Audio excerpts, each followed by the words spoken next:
네, 늘 그렇듯 인사는 공손하게 송공선 배꼽 인사. 안녕하세요. 안녕하세요. 위클리벳 황당무계 황당한 문화나의 개소리. 안녕하세요, 문희정입니다. 안녕하세요, 이학범입니다. 저희 부산집에서 왜 네. 강아지 기르잖아요. 네. 근데 그 친구가 어느덧 노령견이 됐어요. 그러다 보니까 여기저기 진짜 아픈 데가 생기더라고요. 근데 요게 또 네. 이게 좀 부끄러운 얘기긴 한데요. 가족 간에 살짝 분란이 되기도 합니다. 왜냐하면은 진료비, 수술비가 좀 많이 나오다 보니까 처음에는 생각지 못했던 부분들이잖아요. 근데 이제 저는 또 위클리벳을 진행하는 사람으로서 뭐라고 얘기를 하냐면 그런 것까지 다 감안하고 키웠어야지 라고 얘기를 하는데, 실제로 우리 그 반려인들 사이에서는 아마 이 부분이 현실적인 문제일 거라고 생각이 그렇죠. 들어요. 근데 동물병원 진료비가 비싸다라는 얘기가 굉장히 많은데 네. 이 비싸다라는 표현은 사실은 상대적인 표현이잖아요. 뭐랑 비교했을 때 비싸다라고 그렇죠. 느끼는 건데 그게 결국에는 이 사람 진료비거든요. 맞아요. 예. 근데 뭐 여러 번 말씀드렸지만 수의사들은 약간 억울할 수 있어요. 왜냐면 우리나라는 의료보험이 너무나 잘 돼 있거든요. 그래서 이 많은 분들이 내가 그냥 사람 병원에 가서 내가 아파서 가면 뭐 몇천 원 내는데 왜 동물병원 가면 몇만 원부터 시작하냐, 이런 게 이제 느껴지니까 비싸다고 하시는 거잖아요. 근데 맨날 잊어버리시는 게 있는 거죠. 내가 지금 오늘 내 지갑 속에서 나가는 본인 부담률만 생각하지만 그렇죠. 내가 매달 평소에 내고 있는 내고 의료보험비를 있는, 망각하시는 거잖아요. 맞아요. 동물 진료는 어쨌든 지금 공보험은 없고 사보험이 활성화되어 있지 않기 때문에 본인 부담률이 100%잖아요. 네. 그래서 이제 비싸게 느껴지는 측면이 있는데, 뭐 이런 억울함이 있다 하더라도 어쨌든 반려동물 보호자분들이 진료비에 대한 부담을 느끼는 건 사실이기 때문에 이 부담을 완화시키는 방안에 대해서는 계속 고민을 하긴 해야 될 것 같아요. 그래서 위클리벳에서도 뭐 표준 수가제라든지 네. 이 동물병원 진료비에 대한 얘기들 참 많이 했었는데, 그렇죠. 이제 더 이상은 이 부분이 그냥 넘어가서는 안 되겠다 싶어서 좀 공론화시킬 필요가 있다라고 네. 해서 연구 용역까지 줬었잖아요. 맞습니다. 작년에 네. 이제 이슈가 돼서 작년 초에 연구 용역이 이제 시작이 돼서요. 작년 12월에 결과가 나왔어요. 그리고 그게 최근에 공개가 됐거든요. 네. 그래서 오늘은 그 연구 용역 결과를 좀 소개해 드리려고 합니다. 저는 이럴 때 진짜 네. 위클리벳 아니면 누가 이런 거 하나 조목조목 짚어주겠어 그래요? 라는 생각이 드는데요. 자, 말씀을 좀 해주시죠. 네, 일단은 연구 용역 제목은 반려동물 산업 활성화를 위한 소비자 진료 부담 완화 방안 연구 보고서예요. 근데 사실 전 제목이 마음에 안 들거든요. 왜요? 소비자 진료비 부담 완화를 위한 연구 용역, 이거는 너무 필요한데 이게 네. 왜 반려동물 산업 활성화와 연관이 되는지는 모르겠어요. 마치 동물병원 진료비가 비싸기 때문에 반려동물 산업이 활성화 안 되는 것 같은 뭐 이런 느낌이 있는데요. 오, 그럴듯한 문제 제기입니다. 예. 이건 차치하더라도 일단 이 연구 용역에서는 크게 세 가지 방안을 제시했어요. 네. 근데 그 방안 설명에 앞서서 우리나라 동물병원 진료비가 과연 해외랑 비교했을 때도 비싼가? 이거에 대한 비교 자료가 또 나와 있거든요. 그래서 이거부터 좀 설명을 드리고 싶습니다. 우리나라 뭐 OECD 자료라든지 선진국과 네. 비교하는 자료들 상당히 좋아하지 않습니까? 맞습니다. 예.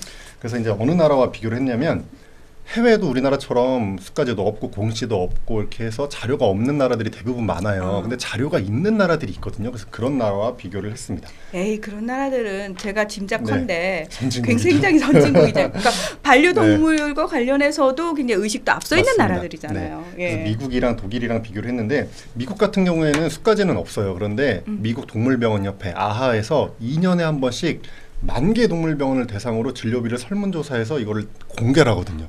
수의사들한테만 공개하는 게 아니라 소비자들한테도 공개를 해요. 그래서 소비자들이 참고를 할 수 있죠. 근데 우리나라 같은 경우에는 이런 작업이 지금 없는데, 그 이유는 지금 수가제가 원래 우리나라의 동물병원 수가제가 99년까지 있다가 폐지가 됐잖아요. 그렇죠. 자유 경쟁을 유도한 거잖아요. 그 이후로 진료비를 맞추는 것도 단합이지만, 공정에서 단합으로 처벌을 하지만 진료비를 조사하는 행위 자체도 단합의 여지가 있다고 공정위가 판단을 하고 있어요. 그러니까 우리나라에서는 수의사회가 주도적으로 진료비를 조사하는 것 자체가 지금 불법일 수 있거든요. 그래서 우리나라에서는 이런 게 이루어지지 않습니다. 그래서 미국 같은 경우에는 2년에 한 번씩 조사하니까 그 자료가 있기 때문에 이제 비교가 가능하고요. 네. 그다음에 수가제를 운영하는 나라가 크게 세 개의 나라가 있어요. 독일, 오스트리아, 불가리아가 있는데요. 그 중에서 가장 안정적으로 동물병원 수가제를 운영하고 있는 독일.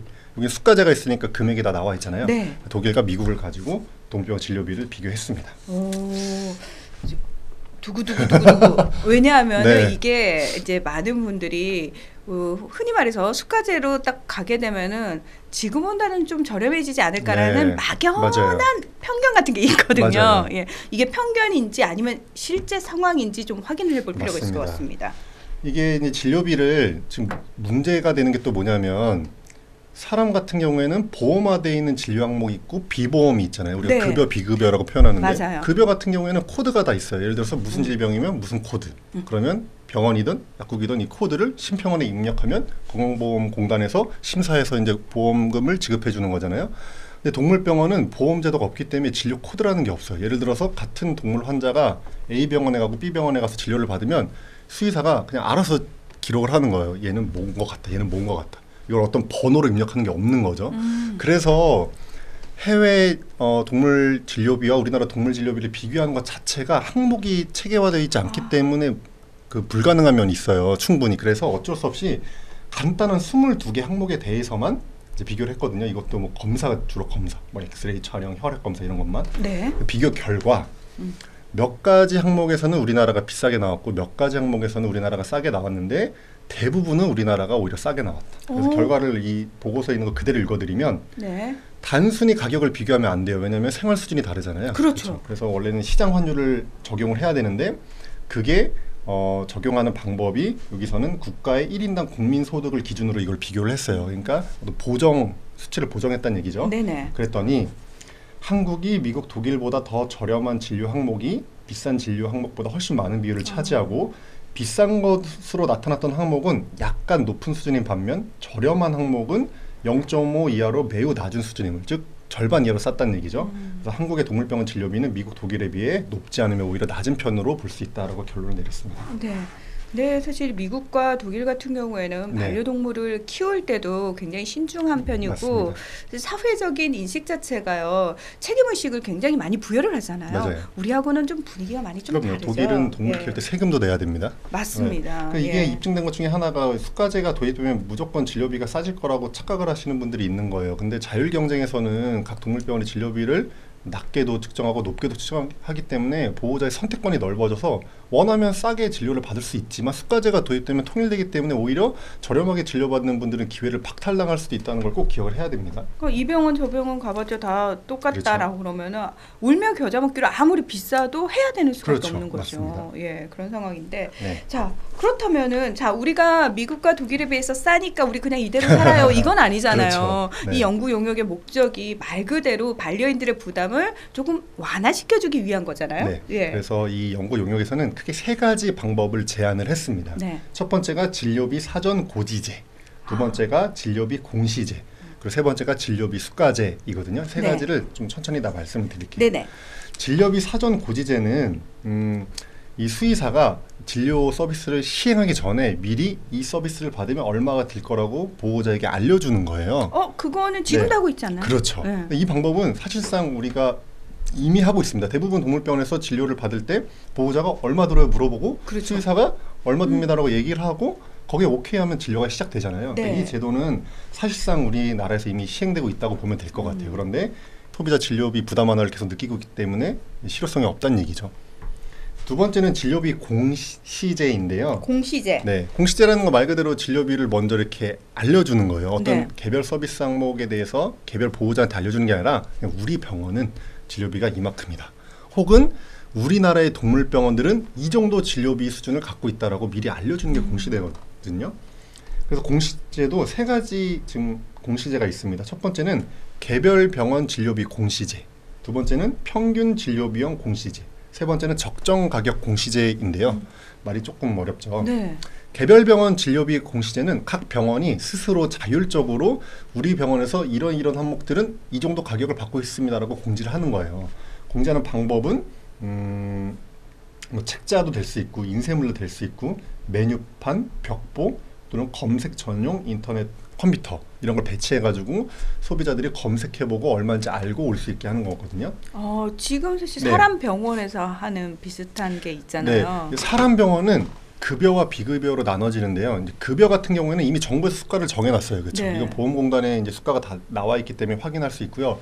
비급여 같은 경우에는 다르잖아요. 예를 들면은 뭐 쌍꺼풀 수술 병원마다 다르죠. 그리고 임플란트도 지금 65세 이상은 보험 맞아요. 적용되지만 달라요. 치과마다 다 다르거든요. 맞아요. 이런 경우 차이가 있는 것에 대해서는 지금 정부에서 비급여 수가를 공개하도록 그 법을 시행하고 있는데요.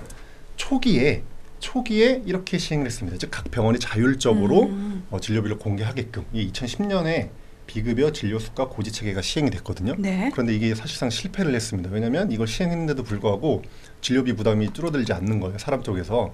그래서 지금 정부는 어떻게 하냐면 각 병원에 맡기는 게 아니라 정부가 별도 기관이 조사해서 공개를 하고 있거든요.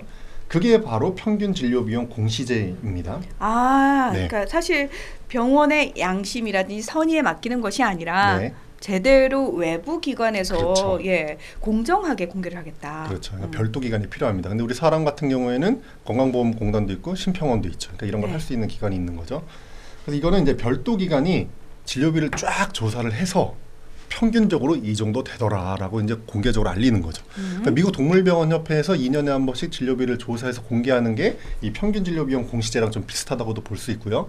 우리나라에서는 지금 사람 쪽에서 비급여 진료비를 공시하는 방법, 심평원 사이트에 다 공개돼 있거든요. 네. 얼마부터 얼마 이렇게 그 방법이라고도 볼 수 있습니다.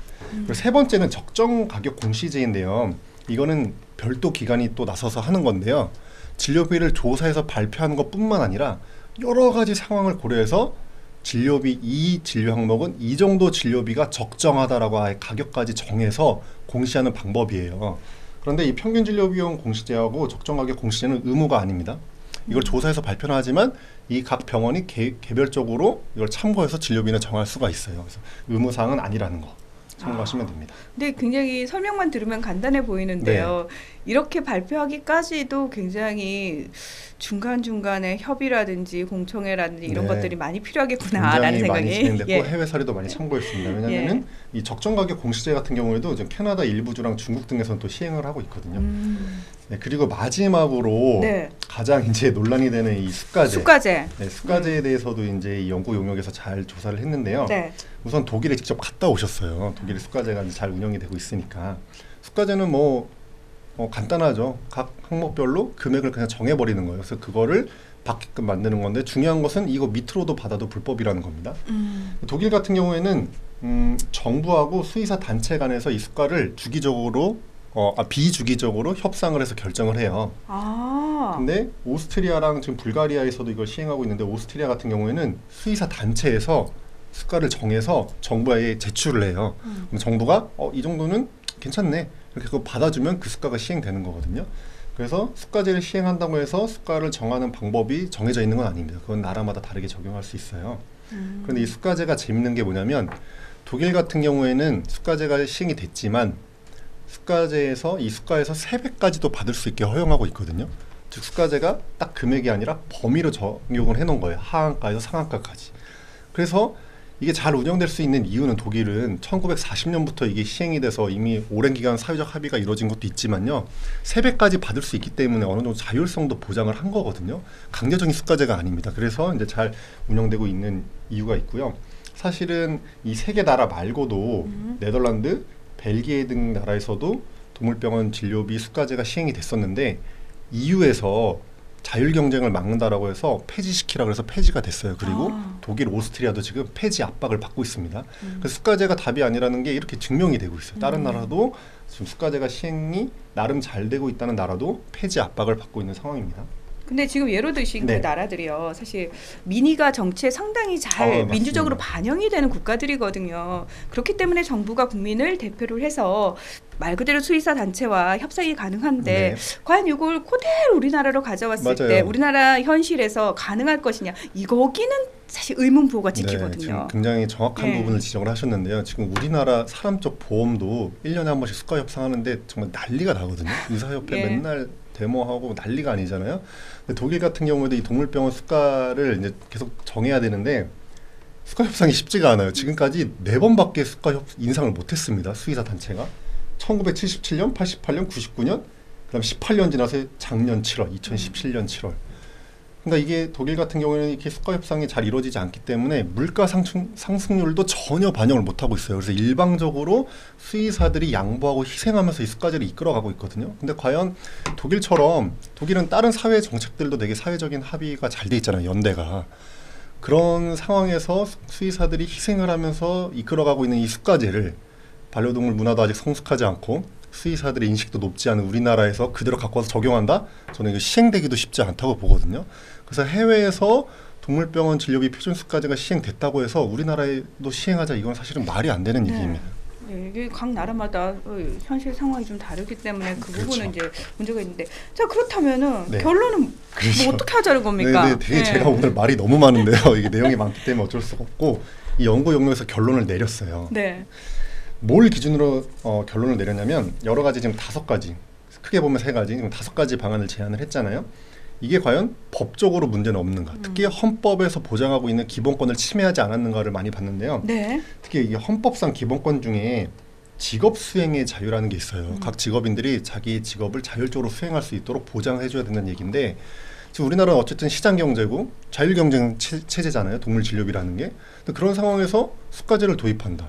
그리고 공시제도 좀 더 강력하게 공시제를 도입한다. 이러면 사실은 이게 직업상의 직업수행의 자유를 침해하는 거거든요. 그래서 우리가 어떤 제도를 도입하더라도 반려동물 보호자들의 좀 편익을 올리는 쪽으로 가야 되겠지만, 수의사 단체의 일방적인 희생을 요구하거나 수의사 단체의 자율성을 침해하는 쪽으로 결정되면 이거는 명분이 없는 거예요. 네. 그래서 수가제는 말이 안 되고, 공시제 중에서도 가장 자율성이 높은 개별 병원 진료비 공시제가 가장 적합하다라고 결론을 내렸거든요. 그리고 이거의 장점은 지금 나머지 2개의 공시제 같은 경우에는 별도 기간이 필요하잖아요. 그렇죠? 네. 조사도 또 공정하게 해야 되고, 또 공개도 해야 되고, 이게 또 예산과 조직이 필요한 거거든요. 개별 병원 공시제는 각 병원이 스스로 자율적으로 하면 되기 때문에 제도 시행도 용이하고 시간도 덜 걸리고 또 예산도 적게 필요하죠. 그러니까 현실적인 걸 고려했을 때도 이 개별 병원 진료비 공시제가 가장 적합하다, 이렇게 결론을 내렸습니다. 네, 자 이거는 이제 수의사 입장인 한번 대표님 생각인데, 네. 자 이 연구 용역 어쨌든 굉장히 전문가들이 심혈을 기울여서 낸 보고서잖아요. 네. 요거 이제 또 저는 좀 더 자세히 보고 싶어 하시는 분들도 있잖아요. 맞아요. 네. 이게 여러분, 이 연구 용역을 정부가 발제한 연구 용역을 전부 다 공개하는 사이트가 있어요. 프리즘이라고 아는 프리즘. 행안부가 운영하는 사이트거든요. 거기에 공개된 것도 있고 안 공개된 것도 있는데, 이건 다행스럽게 공개가 돼서 모든 분들이 프리즘 사이트에서 이걸 다운로드 받아서 볼 수 있고요. 120페이지가 넘는 정말 방대한 자료입니다. 아니 저는 가끔씩 궁금하더라고요. 다른 나라의 경우 사실 우리가 좀 이제 반려동물과 관련해서 따라가야 하는 나라들 있잖아요. 네. 그 나라들이 구체적으로 어떻게 하고 있는지에 대해서는 인터넷을 찾아봐도 쉽지가 않아서 이런 보고서 제가 참 보고 싶다라는 생각 많이 했는데, 아마 많은 반려인들이 좀 관심을 가지실 부분이 아닐까라는 생각이 드는데요. 프리즘을 통해서 다운로드 받아서 좀 보시면 될 것 같고요. 네. 자 그렇다면 정부는 이렇게 연구 용역까지 발주를 하고 보고서까지 나왔습니다. 어떻게 하겠다는 계획인가요? 네, 정부는 어쨌든 이 연구 용역을 바탕으로 해서 뭐 전문가 단체, 시민 단체들 모아서 계속 합의를 거쳐서 올해 안에 반려동물 보호자 진료비 부담 완화를 위한 이제 실제 정책이죠. 정책안을 마련한다는 방침입니다. 네, 우리가 참 많이 예로 드는 독일이란 국가의 경우 어떤 한 정책을 결정을 할 때요, 생각보다 공청회를 오랜 시간 합니다. 네. 뭐 3, 4년에 걸쳐서 할 수도 있는데요. 문제는 뭐냐면은 빠른 시간 안에 얼마나 정책을 많이 만들어내느냐의 문제가 아니라 얼마나 많은 사람들이 만족할 수 있는 좋은 정책을 만들어내느냐의 문제 아니겠습니까? 그런 차원이라면은 자 이제 뭐 정부가 알아서 해주겠죠라고 손 놓고 있을 것이 아니라 반려인들이 조금 더 많은 관심을 가지고 계속해서 지속적으로 의견을 표출하는 게 저는 가장 좋은 정책을 만들어내는 지름길이 아닐까라는 생각을 다시 한번 해봤습니다. 네, 오늘 위클리 벳은 여기서 마무리하겠습니다. 함께해 주셔서 고맙습니다. 감사합니다.